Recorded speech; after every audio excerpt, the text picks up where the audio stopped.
Olá, eu sou Fernando Caldas e vamos a mais uma reflexão.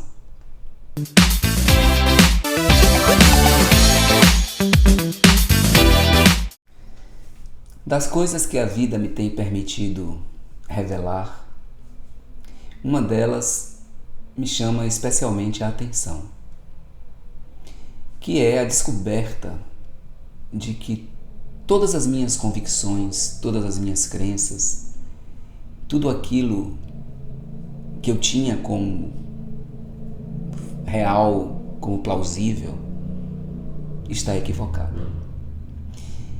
Foi a descoberta de que todas as minhas crenças, meus sistemas de crença, de convicções, de clarezas, de que tudo isso está em erro. De que não há nada das coisas que eu acredite como válidas que sirva para mais ninguém, senão para mim mesmo. Essa descoberta é uma libertação em muitos sentidos. É uma desobrigação de trabalhos em grupos, de levantar bandeiras, ou de querer que o mundo siga por um caminho que eu julgue ser o melhor. Nenhum caminho que eu julgo ser o melhor serve para mais ninguém, senão para mim mesmo. Essa foi uma descoberta, um insight progressivo, não foi um insight só, um lampejo. Eu gosto mais da palavra lampejo do que de insight.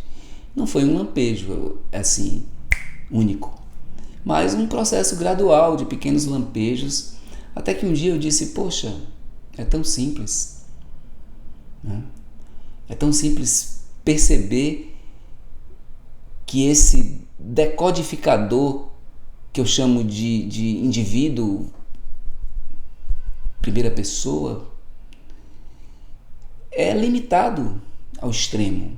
Mesmo que possua em si, como dizem os místicos, a potência da sabedoria plena, universal, de um Deus.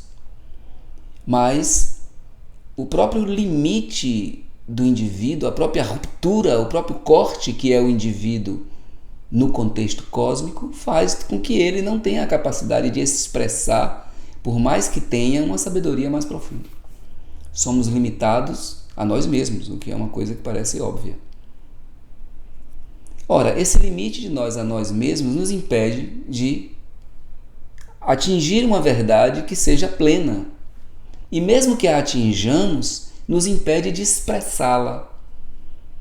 Ela é, por demais, inefável. Então eu posso seguir tudo o que eu acho certo.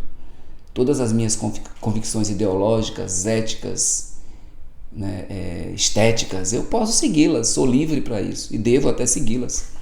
E é o que todo mundo faz, né? Mas, na medida que eu tento convencer o outro de que esses meus valores, essas minhas convicções e crenças são corretas, eu estou agindo em erro. Porque não são corretas. Não são corretas nem para mim. Elas apenas me guiam. De certa maneira, num âmbito provisório. Até que eu mesmo descubra um outro vicinal, uma outra fresta por onde seguir. Ou frincha, como gostava de dizer José Saramago. Até onde me sirva, ela é absolutamente verdadeira para mim, mas sempre provisória. E de certa maneira, talvez o percurso humano como grupo seja assim, sempre verdades sempre provisórias que alguns tentam agarrar e impor aos outros. A questão do conhecimento não é uma questão assim fácil, não. E também eu não estou pregando aqui um relativismo do conhecimento, dizendo que os conhecimentos se equivalem, não. Eu até acho que não. A minha compreensão provisória atual.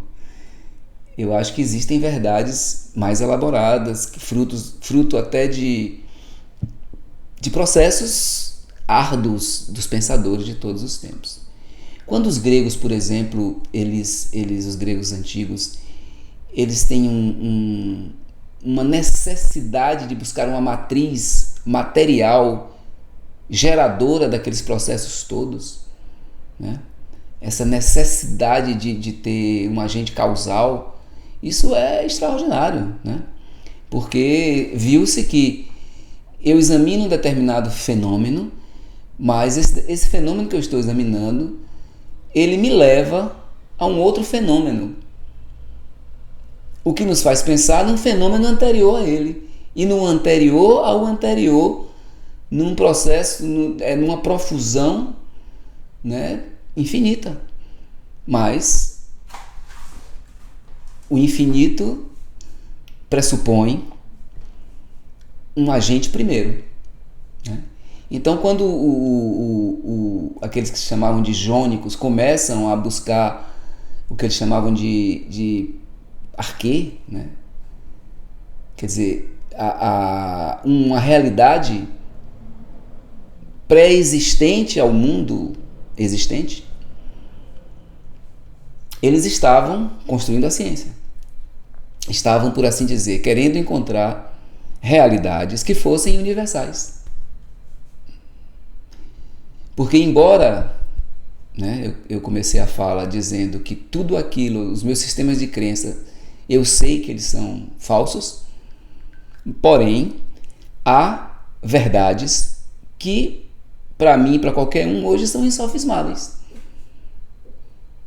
Todo o sem número de equações de magnetismo, eletricidade, óptica e etc, etc. Todos os sem números de decodificações genéticas de criaturas minúsculas ou maiúsculas. A série de compostos químicos, de elementos desdobrados ou naturais. Há um rol de, por assim dizer, verdades que eu não posso sofismar, eu não posso negar. Elas podem não dizer respeito à minha compreensão de mundo, serem apenas elementos que me levam para uma compreensão ou para outra compreensão, mas negá-las enquanto princípio eu não posso. Então esses primeiros cientistas, esses gregos, eles tiveram eles deram esse salto de buscar essa matriz. E o que é fabuloso é que eles concebiam essa matriz como algo físico. Isso é algo extraordinário. Eles não pensavam numa matriz metafísica. Tanto que as respostas que eles dão são respostas físicas. Um vai dizer que a umidade, a água, já que tudo é composto de água, é que é a matriz. Outro vai dizer não, é o fogo, porque em tudo tem calor. O outro vai dizer é o ar, que é onde as coisas são. Claro que nessa época também surge uma outra perna da ciência, que ia desembocar numa filosofia que depois ia desembocar adiante numa física quântica que também é metafísica. A física começa a ser metafísica desde sempre, acho que a partir de Isaac Newton, né? A física clássica, com o desdobramento de leis, ou seja, de equações que decifram o movimento do mundo médio, né? Por assim dizer, da física média, que não é nem a astrofísica nem a microfísica.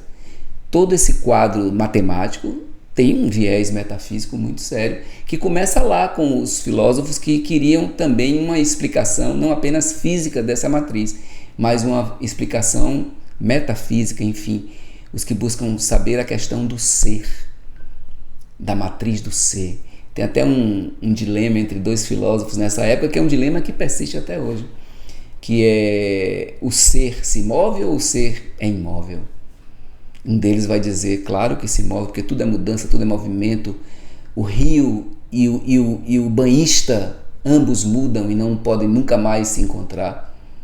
Mesmo que um não mudasse, o outro já mudou, mas ambos mudam. Mas o outro vai dizer, porém, esse movimento todo se dá no ser. E se o ser, onde o movimento se dá, também se movesse, o movimento seria não ser.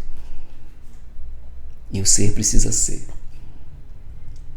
Então essa busca pelo conhecimento, enfim, pelo conhecimento universalizável, né?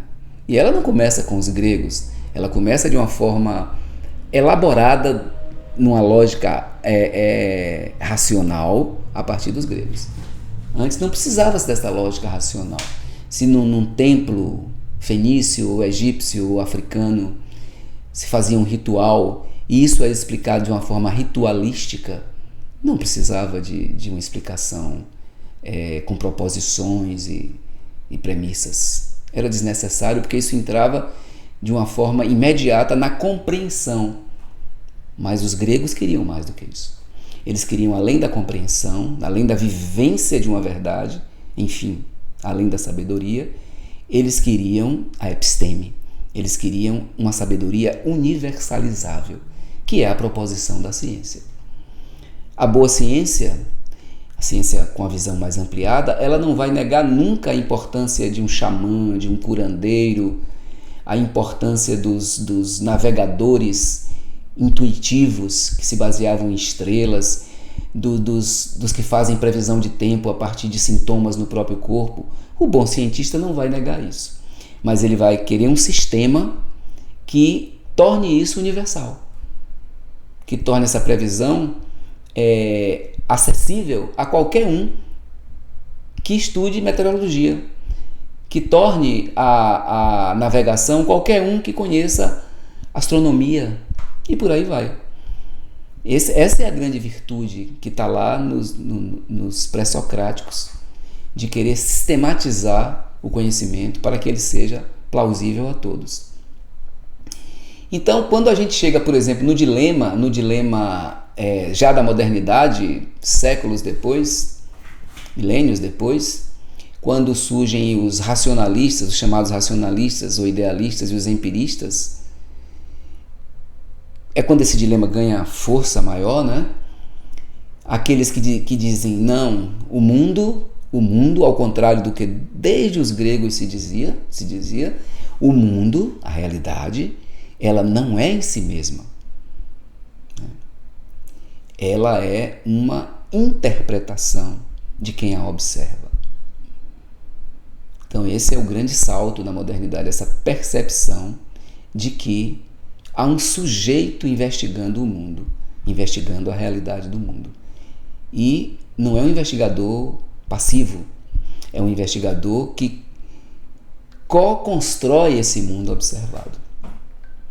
Tem uns que chegam a ser radicais e dizer, não, só existe o observador. Tudo é construção. Como há os radicais do outro lado, não, só existem os fenômenos. O observador é forjado a partir dos fenômenos.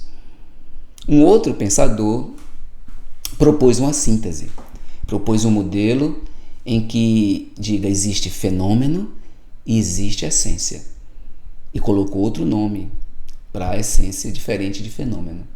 E disse, um é percebido pelos 5 sentidos. O outro, mais matricial, é percebido de uma outra forma. É uma tentativa de colocar a velha ponte que eu proponho, a velha interseção entre dois modelos de saber, né? Entre o saber xamânico e o saber da medicina científica, por assim dizer. Entre os astrônomos que navegavam por intuição aos astrônomos que navegam por aparelhos. É uma tentativa de ponte entre a tendência e o potencial que o ser humano tem de aprender por vias diretas, né, por um acesso no âmbito inconsciente com saberes outros. É uma ponte entre isso e uma construção racional de sujeitos a partir de um processo educacional. Ambos chegam aos mesmos resultados. E o que esse filósofo da síntese quis fazer foi isso. A ciência racional, a ciência, por assim dizer, técnica, ela vai criar mecanismos de treinar quaisquer pessoas que queiram a aprenderem uma determinada prática, um determinado modelo, um determinado método de descobrir, de desvendar verdades. Mas ele também não nega que há por trás do fenômeno um certo conteúdo que a ciência formal não acessa, mas que a sabedoria pode acessar. E se o indivíduo conseguir juntar os dois modelos, nasce um gênio. Então, os gênios talvez sejam aquelas pessoas que se prepararam dentro dos rigores do conhecimento, que são rigores maravilhosos, porque um lugar de ensinar ciência é a somatória que vai dos fenícios, egípcios, hindus, pegando os pré-socráticos, os socráticos, os pós-socráticos, né? Pegando os modelos de Pitágoras, os pitagóricos, pegando o medievo do que ele tem de melhor, inclusive no mundo muçulmano, que é um mundo de muita sabedoria, pegando tudo, todo esse acervo, colocando isso em laboratórios, com todo o avanço da tecnologia e disponibilizando para o sujeito. Esse é o mundo científico que o gênio absorve. Mas ele absorve também as intuições, né? Ele é aberto também a esse 1% que, como dizia o outro lá, vem do infinito. Esse saber que você busca no âmbito de todas as construções racionais, cognitivas, e não encontra, mas cria o ambiente para que possa fluir uma intuição. Os gênios nascem assim em qualquer área. É muito suor e uma capacidade de abrir-se para o mistério. Não basta o suor e não basta abrir-se para o mistério. O que só se abre para o mistério se transforma num místico, sem as bases científicas que podem universalizar o saber. O místico é alguém que vive a experiência da sabedoria, pode inspirar muita gente a vivê-la, mas normalmente não constrói elementos que possam transformar o mundo na sua ordem material. O cientista só cientista, ele pode fazer proposições maravilhosas no âmbito da matemática, da física, da biologia, etc, etc, mas não conseguir com que essas transformações que são de ordem material atinjam a ordem existencial. E os gênios conseguem essa ponte. É o que esse filósofo faz depois do embate da modernidade entre uns que diziam que a essência está no sujeito e outros que diziam que a essência está no mundo. Ele faz essa ponte, dizendo: existe mundo e existe sujeito. E é possível uma comunicação entre ambos, né? Num outro universo, num outro repertório que está para aquém do fenômeno. Então, o fenômeno seria uma expressão de uma matriz geradora do fenômeno, que se pode atingir diretamente, como o místico, numa meditação, num êxtase, né? Mas que o atingir por si mesmo não leva a nada, senão a um gozo individual que não repercute socialmente, né? E a busca puramente racional do fazer científico não acessa também essa essência. Então é preciso essas duas ações. O bom cientista é aquele que se debruça em seu laboratório, né, na sua busca, não se cansa, é aberto a todas as questões, por mais aparentemente bobas que elas sejam. A grande ciência está na formulação de questões simples, tolas, questões infantis, como perguntar por que o mar tem ondas, por que o céu é azul, por que a maçã cai ao invés de subir. Essas questões movem o mundo, mas é preciso também que esse sujeito que pergunta esteja aberto a respostas que vêm de fontes não racionais.